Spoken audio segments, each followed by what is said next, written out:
This is it. This is the 350 rating Discover recipe. Ready? Ah! No! It gave me like nothing! Nothing! Oh!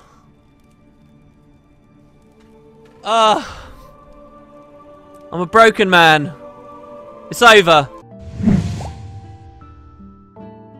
Welcome guys, today I want to talk about scribing with the spring update. ArenaNet threw some changes into this new discipline, and for the first time since Heart of Thorns release, I decided to go for this feature. I decided to try it out. Typically speaking, I'm not a big crafter in any game really, but I decided, hey, maybe there's going to be some value to this, especially with the recent Super Adventure Box insane decorations that got added to the game.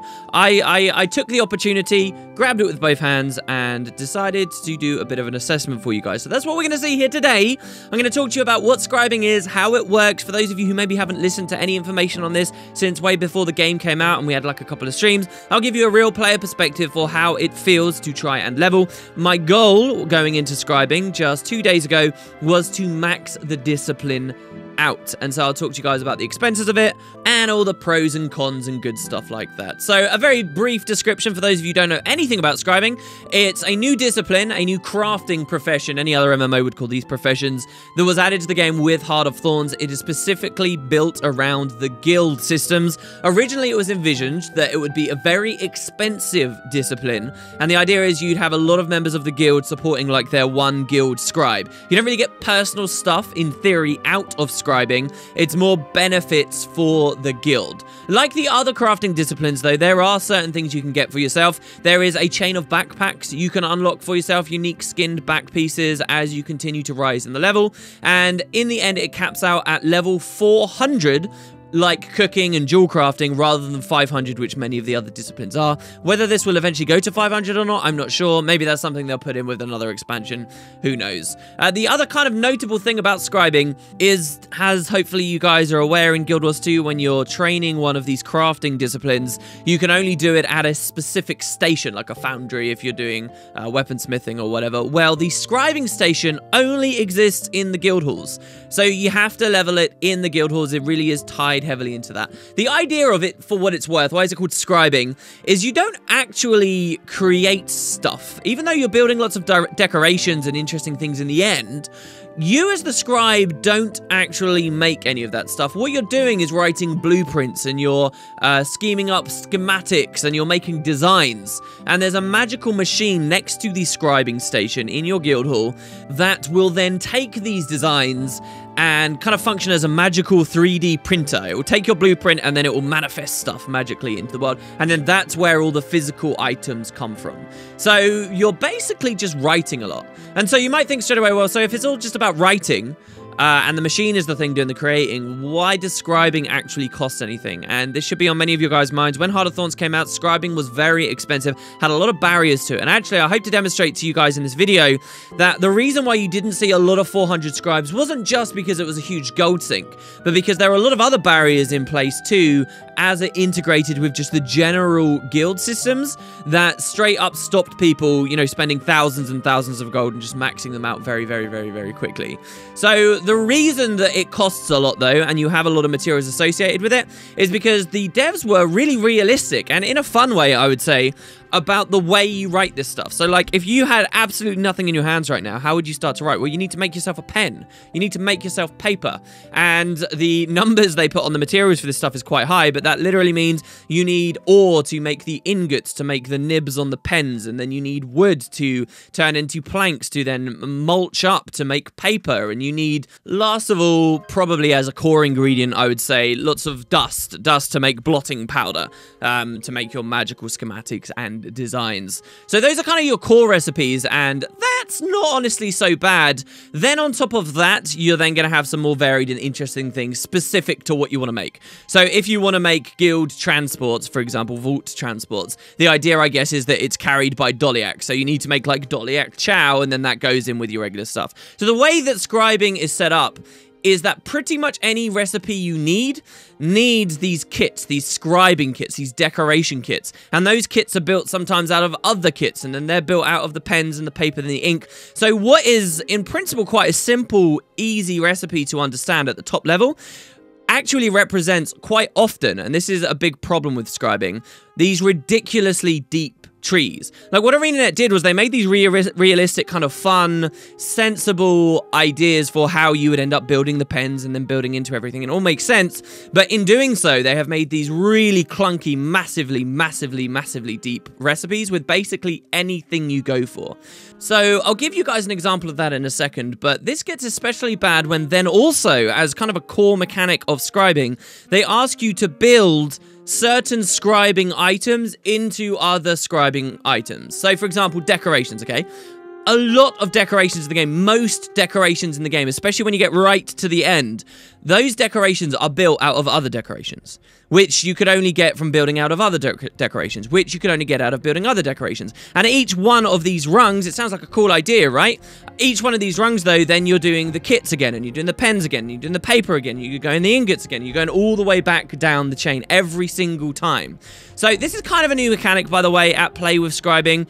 You don't just create stuff out of things in your personal inventory, but you create stuff out of your guild's inventory. So those super out of the loop with the guild system since Heart of Thorns. Guilds actually have inventories now. They have lots of different tabs. The inventories can contain like arena decorations or regular decorations or world versus world related stuff, or just the generic PvE stuff you guys might remember from back at the launch of the game, like the experience and magic find banners and things like that. That's your guild's inventory. And as a scribe, you don't just use stuff in your personal inventory, but that one too. Honestly, I think this is a pretty fun element of it.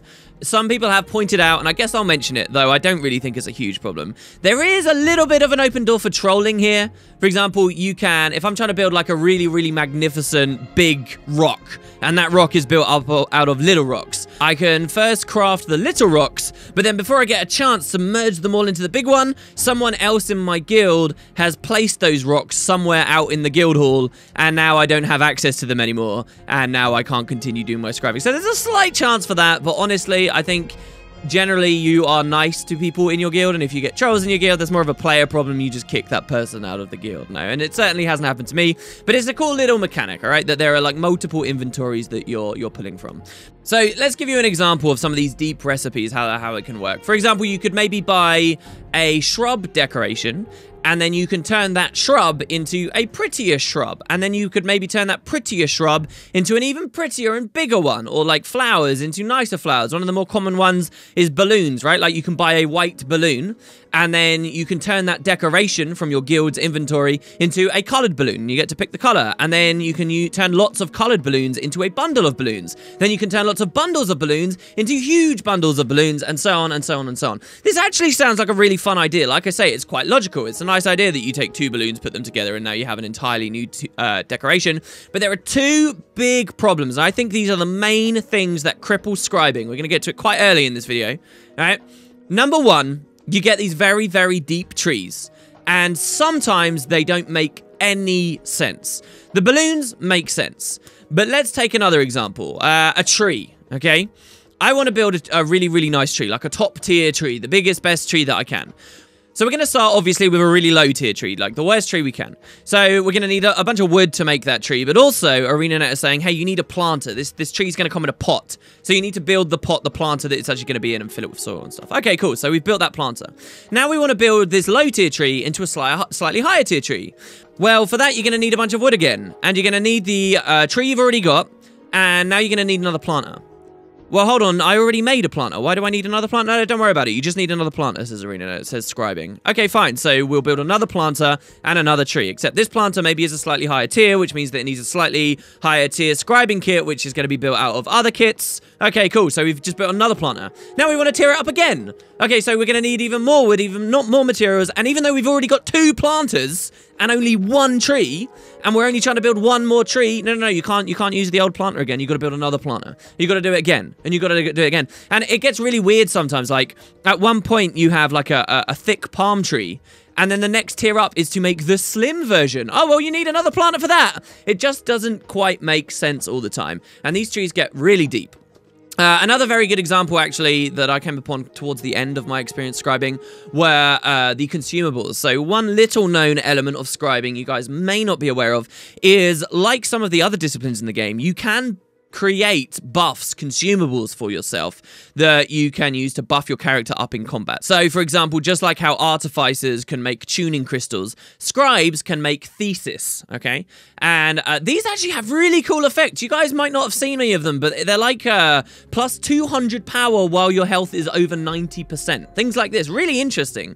But to get those, you have to make, like, to get the top tier one, it's not like in artificing where you just use tier 6 mats and generate it. For scribing, you have to make the best thesis out of multiples of the lower tier thesis, which is made out of multiples of the lower tier, which is made out of multiples of the lower tier. It just keeps on going down and down and down again. And this plague scribing, it really means that a lot of this stuff isn't that fun, because as good as the crafting UI's gotten at this point, without some kind of craft all, it's not very user-friendly. And I think that there is what most people are looking for. I came upon this myself as I was trying to rise through scribing. A craft all function would fix this problem majorly. So what I'm talking about is, if I want to make a top-tier tree or a big-ass bundle of balloons, instead of having to go through every little recipe and build every component and then keep going layers down and layers down and layers down, there should be a button where I can just, like, craft all the way down through the tree. And it creates, whenever I'm missing one of the components, it will craft it up for me if I have the base stuff, or it will throw a window at me and say, oh, you can't craft this because you need X, Y, and Z. Now, something like this is quite a powerful tool, though, and I kind of understand why ArenaNet might not do it, because when you get to that point, it really does just become, instead of crafting, just an exchange of materials for another item, right? Like, in the entire, it cuts out the entire actual process of crafting itself. So maybe this should be a feature that only unlocks once you max the discipline out, or after you've created that particular recipe for the first time, or maybe actually the idea of purchasing recipes to understand things could be repurposed into a mechanic like this, where you can all craft anything you like, but having the recipe for it allows you to craft all the way down through the trees. And then, for what it's worth, there's a further extension to that people like to think of, and this is craft all at TP. And so this is the idea that you would click a button and the game would start crafting all the stuff. And if you're missing a component or an item you need, the game automatically goes to the trading post for you and places buy orders on all the items you want so that you can collect them and then go again. And this would be a really powerful tool, add a lot more functionality. But again, it's like, where is the line of when you've lost the flavor of actually crafting? Because presumably there are people that enjoy going through these trees like this, no? So that's a big discussion. I'm really curious on what you guys have to say. I'm not going to linger on it for too long, but definitely all the disciplines in Guild Wars 2 would benefit from something like this, from some perspectives, but none more than scribing, I would say. Anyway, so the other problem with this idea of building decorations out of other decorations is actually related to the accessibility of the core stuff. And this was a problem that hit a lot of scribes at the start of Heart of Thorns. Earlier on in the video, I said that I think this wasn't just a money issue. And here's where I'm going to try and explain that. Let's go back to the balloon example. I really like this one. So balloons all start, the whole tree of making lots of fancy balloons start with white balloons. And to get a white balloon, you can't just craft that as a scribe. You actually need to buy it from a vendor at the marketplace. So scribing happens at the workshop. The workshop has its own set of upgrades for your guild hall that you can build up, and it does all this fancy stuff. But a totally unrelated area, or so it would seem, in the guild hall is the marketplace. And it's only by building up the marketplace that you get access to vendors who can sell white balloons. And at that, the way that ArenaNet designed it is that you basically have to max out one of these vendors in order to get access to most of the stuff scribing asks for. So if you're a new player, or if the expansion has just come out and you're in a new guild and you decide that you want to do scribing, you're gonna very quickly find most of the recipes there are asking you for items you simply can't, your guild or you can simply not get, because they are associated with a completely different upgrade. And to get that upgrade, we're now talking about the guild progression systems, where the guild is asking for material, and the guild is asking for Ethereum, and the guild is asking for all this other stuff. And though that does feel like crafting in its own right, it is not scribing. And so these scribes would just get stalled, and this happened a lot at Heart of Thorns. Now, you can swing two ways on this, though. I actually think that this situation is quite a difficult thing to assess. It's obviously been a big thing at the launch of Heart of Thorns, where no guilds had anything built up, but I do think this problem is going to become less so as time goes by. You know, if I now, as a player of Guild Wars 2, because I can be in 5 guilds at once, if I do join a new guild, and we don't have many upgrades, in fact, I am in a guild that doesn't have, you know, a whole load of stuff unlocked, I probably still can, in one of my other slots, be in a bigger guild or an established guild that has been around for a long time, that has that stuff updated and actually in place. And so I do think the problem is going to get less so. What are guilds if there is no incentive to join larger guilds or guilds that have resources, right? Like, the idea is to encourage people to make new friends and join communities, right? So in a way, the scribing system is kind of doing its job here, and this becomes less of a problem as time goes by, but at the same time, it is incredibly frustrating to see, as you level through Scribe, that there's a bunch of stuff you just can't access. And even when your guild is maxed out, this can still be a problem. And I've got another example for you guys, and this is where I think ArenaNet just made a straight-up mistake. All right, so I've just described the balloons. The balloons are okay because once you've got the decoration vendor up, you can just buy the white balloons whenever you like from then on. So there is another mechanic at play, and this one's pretty fun. This is just more of a guild general mechanic. Over at the marketplace again, there is an NPC who has a tab that wares change daily. And on this tab, once you've maxed this NPC out, this NPC is way harder to get, by the way. My guild doesn't have this yet, this tab unlocked. But they have decorations available every now and then. So this is actually a really cool idea. It reminds me of the old Pokemon Gold mystery gift decorating your bedroom style idea, where if you get lucky on a certain day, you might find that the specific wares this guy at the marketplace has is selling this kind of unique decoration. You buy some and then you check it out and it's like, yeah, this is kind of cool. I happen to think that's quite flavorful and a fun concept. But the problem is when those decorations only available on a specific day of the month or whatever from a specific tab of a specific vendor that's maxed out over at the marketplace. This is now really, really, really hard to get your hands on. And so, for example, with scribing, as you level it, you're going to find there's a lot of plants you can create as decorations, these lattices. And there's a whole chain of them, all beautiful different varieties and loads of different flowers you can get in them, and you can keep going up. And you want to create these. You want to get them, even if not just because they look good, but because it's experience to help you continue leveling the discipline, right? But you can't get any of them. Why? Because none of them are available for purchase from any vendor, either because you don't have it unlocked or because much more likely it is not the exact day when this is available for you to buy from that tab. And even if you as a guild say, all right, when that appears in the tab, I'm going to buy tons of them. I'm going to buy 200 of them. It's still going to be a persistent problem because the more scribes over time come in to try and level their discipline, they're going to use up that basic lattice that you buy from that decoration vendor. They're going to slowly use them up, and then you're going to be out again. And then eventually, one day, another guy is going to come along and he's going to be like, oh, I want to level up my scribing, and they're going to be out of the materials again. So I think wherever ArenaNet have done this, they've made a mistake. I don't think, in short, that huge trees worth of scribing experience and decorations should all devolve down to the very base thing you need for it is on such a heavily gated and difficult thing to acquire. I think that that's a big mistake. I think they can keep this idea of random decorations coming in quite rarely, you know, on like a daily wares. But those decorations probably should just be decorations and not decorations that scribes can build into billions and billions and billions of other things and bog down like a load of the discipline. So those would be my two solutions, I think, for two of the biggest problems that plague scribing at the moment. And if at the very least they can't do that with the most recent example I've given, they could at least hide the lattice recipes from me so I can't see them, so that I don't have to worry about the fact that, oh, these totally inaccessible things I could be getting experience from, I just can't because it's not the right day of the week. I mean, that sucks. So to continue on just a little bit, I do want to talk generally about the expense of scribing. So my goal was to get to 400. I'm right at the end of getting to 400. We'll talk about that in a second. But getting there cost me a lot of money.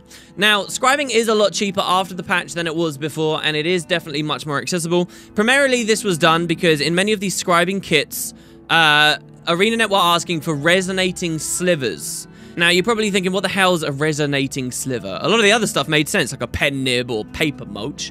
A resonating sliver is kind of just a currency item that guilds get as they complete guild missions. So scribes want their guilds to hang out, play together, do lots of guild missions, because the guild missions reward these slivers, and the slivers are used in a lot of the recipes.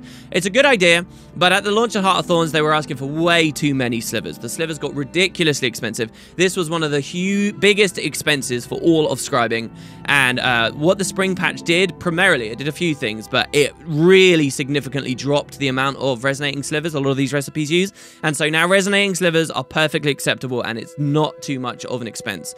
The other big expense for scribing right when Heart of Thorns came out was brown pigment for dyes for a lot of the decorations in the early rungs of the discipline, and because now there are more scribes at more varying levels, even brown pigments have dropped, and that's not a big problem anymore. However, having said all of that, and the fact that it is a lot cheaper, me just exploring the discipline without going to a place like Dolphy Guides and just, you know, cheesing the whole thing out, which is what most players will do, I think, I still spent a lot of money. In fact, I exhausted basically all the wealth on my account, especially if you include the accident with the Queen Bee, and I ended up spending about 700 gold. Now, I will be very clear here. Again, I didn't use a guide. Any of you guys with experience in the other disciplines will probably be aware that depending on whether you use a guide or not, you can have wildly varying amounts of money you spend. So don't just come away from this video hearing that Wood Potato spent a ton of money and I'm never going to have that amount, because that is a ridiculous amount of cash I just gave you guys. Many of these levels you can just power through by refining, you know, ingots out of ores or making dowels and basic things like that, just like you see with the other disciplines in the game, and that's going to alleviate the costs. Sometimes it's really easy to get a bunch of levels. In fact, there's another new mechanic with scribing where you can only craft something the once ever, and it just gives you a bunch of experience. So it's when you hit a specific tier, ArenaNet basically give you a free item, a single resonating sliver, and they give you a box that crafting the box gives you a bunch of experience, and then opening the box gives you a bunch of materials you can use to then craft a bunch of stuff for that tier as well. So they help you out quite a lot. If you focus on the right places, like crafting book covers, I think it could be quite painless. But to be painless, once again, you need a highly ranked guild. And this time, it's not about the marketplace. That's not the problem. It's the war room. So this kind of segues me onto the last thing I want to talk about. And once again, it's the barriers with scribing. So the war room, once again, is another area of the guild, completely independent, separate place in the guild that you can build stuff up. Now, I mentioned at the start of this video, a lot of what scribes make is like perks and buffs and improvements and things for world versus world guilds and people fighting out in the Mist Wars, which in principle I love the idea of. But what this means is that by building your war room up, you unlock new recipes scribes in the guild can use. So what that means is as you level scribing, quite often, in fact most of the time, the cheapest recipes you can craft to level your discipline up quite high is war room stuff, is stuff for world versus world. So if you don't have the war room, you don't have the recipe, you don't have the cheap scribing levels. And this becomes a huge gate. This I don't mind too much, but it suddenly becomes a huge gate right at the end of scribing. At rank 375 plus to get to the very end, absolutely, without question, the best way to do it is war room upgrades. It's stuff related to like Stone Mist Castle or some of the biggest stuff you can make for world versus world. But if you don't have that war room in place, like my guild doesn't, you're basically completely out of luck. Your only other options at that level as a scribe are ridiculously high tier decorations, which guess what? Costs lower tier decorations, which cost lower tier, which cost lower tier, cost lower tier, cost lower tier, going all the way back down the chain just for the mere chance of getting a little bit of scribing XP. So a lot of leveling scribe right now is wonkily imbalanced to favor people crafting world versus world stuff, which wonkily imbalances and connects scribing to the war room, which isn't really what we want to be in a situation for at all. There should be scribes out there as a part of PvE guilds who don't care about world versus world, who feel like they can actually level their discipline, and because of the way that the items have been balanced and the economy's been balanced, that's just not happening at the moment. And that is the final problem with scribing, in my opinion. It's heavy reliance, if you're just trying to level it, on war room related stuff. And, you know, how easy that stuff is to level compared with, say, a lot of the decorations or the thesis and so on, those kinds of things. And so that's pretty much it, guys. That's scribing in a nutshell. There's a couple of other minor little things to point out, like, oh, hey, it would be nice to have a trading post somewhere near the scribing station, or, you know, bring a trading post express, or like an airship ticket, as I was using. But in general, it's kind of a mixed bag, I'd say. There are definitely some barriers. I don't think the spring patch fixed everything. I do think it made it a lot cheaper. Again, I don't think we should fixate on the money I spent on it, but maybe it's something of a ballpark for you guys. My opinions on it are kind of weird to get around my own head even, because I'm not sure how much of an enjoyer of crafting I am. But I do think it had value. When all is said and done, even after all the tears and the sadness of the fact that I still don't even have it maxed, I think it has value. And importantly, to me, that means that future disciplines will also have some value for Guild Wars 2.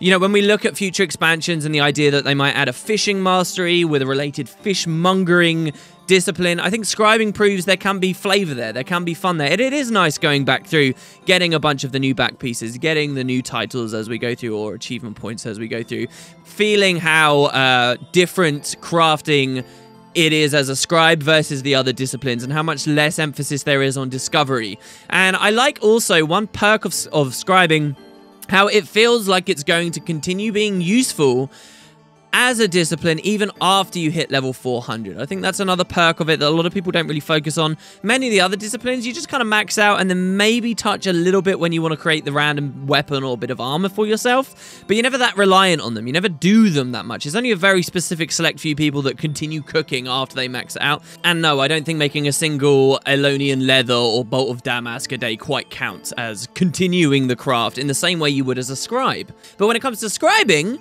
most of us, if we ever want to play with a decoration system, we're going to end up going back into this, and we're going to end up doing a lot of it.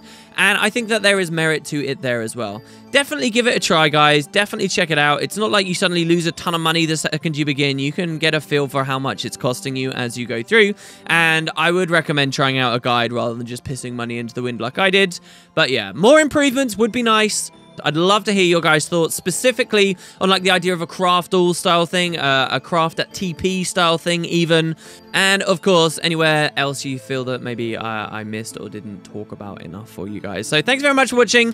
I'll catch you guys next time when, yes, I do kind of want to talk about decorations now. Very closely related to scribing, but not quite the same thing, and has a whole host of its own benefits and drawbacks and so on, and that really is the side of the Guild Wars that's caught me far more than just the crafting element has. So I'll see you guys then for that episode. Thank you very much for watching. Hope you have a wonderful evening, and I'll see you next time.